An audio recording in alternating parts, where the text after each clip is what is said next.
Thank you very much. I would like to share with you the story of Rothschild. Comes into a poor village and he orders some eggs. And he said, that'll be $10 a piece. $10 a piece. Are eggs so rare in this village? They said, no, but Rothschilds are. Now, I want to share with you another story that I like about the Rothschilds. This guy is a beggar, and he's outside of Rothschild's house, and he's complaining and wailing bitterly and saying, oh, my life is so horrible. Oh, how am I going to cope? I can't take it anymore. I need some help. So Rothschild gives him a donation. And then he says to the guy, hey, look, you know what?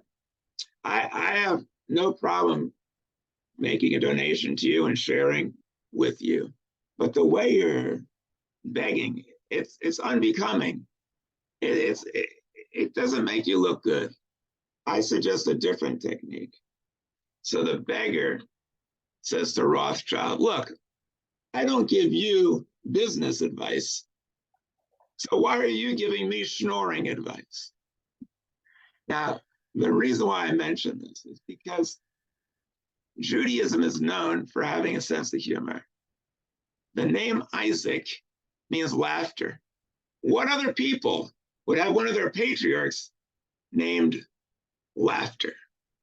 Or what other group would say, we should call this comic religion? Laughter is what we need today, a light touch. We need people not to take themselves so seriously. The loss of a sense of humor is the first casualty of fanaticism. The Jewish use of humor is often done not to make somebody else feel bad, but to make people feel good. It's to make us feel good about the fact that we should want to share.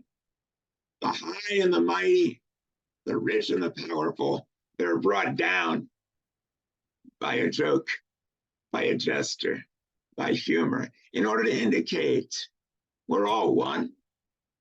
We don't look down on people because they're not doing so well financially. We don't say that they're second-class citizens. We use humor in order to make this world a better place and to teach important lessons. It's very hard to share humor at a time like this. Our people are going through untold horrors. The horrors of October 7th, the horrors of people who have been taken hostage, and his families and friends, which consists of the entire Jewish people, don't know what will become of them. It's a very, very difficult time. It's also extremely difficult seeing all the carnage inflicted by the IDF in Gaza because Hamas uses their people as human shields and puts operation centers in hospitals, in schools, in homes. We are outraged that Hamas would take the lives of its own people in order to commit these atrocities and to hide behind people. This is a horrible thing. But I want to share with you something from this passage that perhaps can help us find a way out. Earlier in the book of Genesis, Abraham is confronted by something similar to what happened today. His nephew Lot was taken hostage by a group of people that were so evil, so corrupt. They were Sodom, Gomorrah, and other similar allies.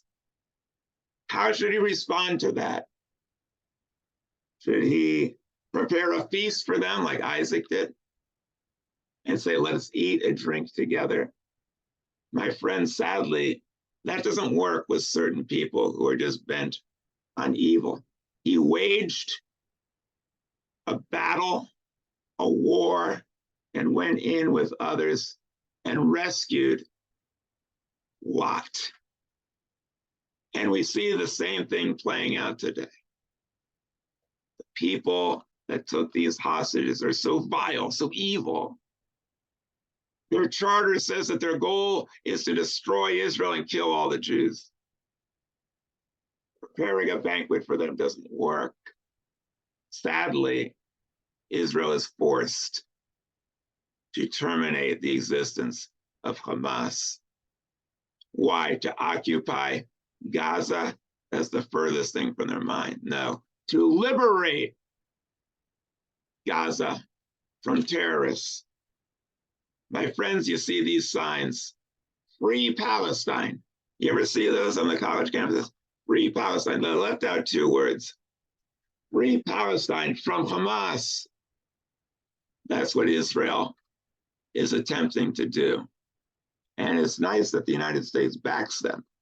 But I would like to see the United States and the Western world support them militarily by sending in troops and armaments. What happens in this passage? Isaac is confronted by other Palestinians. Does he go and wage war? Does he fight them to the death? No. There's aggression. They take these wells that are precious and they walk away and they find new water. Eventually, that plan works and they come to them in peace. I suggest for the Palestinians on the West Bank, who are relatively peaceful, Israel should say to them, recognize our right to exist as a Jewish state in a homeland, and we'll recognize your right to a Palestinian state tomorrow. As for Gaza, we're coming in after Hamas. We're not leaving until Hamas is destroyed. Maybe then the Palestinians will achieve peace in Gaza. And maybe then we can recognize the Palestinian state there too. It would be insanity to try to make peace with a group that wants you dead. But we need to extend the olive branch to those that may be able to be peaceful. And as this passage indicates, that's precisely what our ancestors did. Abraham fought a war to rescue the hostage and set an example of peace and signed a peace treaty with the Palestinians, who were not friendly to them, but not quite warlike. My friends, I believe that this might establish a paradigm. What should happen with Jerusalem? It should be the eternal capital of the Jewish people, the Jewish part of Jerusalem, and the Jews should control the holy sites. But I see no reason why you could not also have in the Palestinian section the capital of the Palestinian state to be shared with Israel.